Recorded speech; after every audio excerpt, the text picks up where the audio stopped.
ಶ್ರೀ ಬಪ್ಪು ಸ್ವಾಮಿ ಸಂಕಷ್ಟ ಹರಿಸುವ ಪರಮಧಾಮಿ.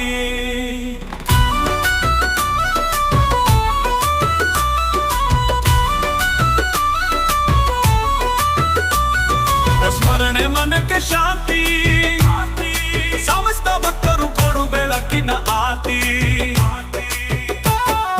ನಂಬಿಕೆಯಿಂದ ಮೊರೆ ಇಡೋಣ, ನಿನ್ನ ಕೃಪೆಗೆ ತಲೆ ಬಾಗೋಣ. ಪಾಪಗಳನ್ನು ನೀನು ತೊಲಗಿಸೋ, ಸಂಕಟ ದಿನಗಳಲ್ಲಿ ಕಾಪಾಡೋ. ಐಕಾದಿಯ ಶ್ರೀ ಬಪ್ಪು ಸ್ವಾಮಿ ಸಂಕಷ್ಟ ಹರಿಸುವ ಪರಮಧಾಮಿ.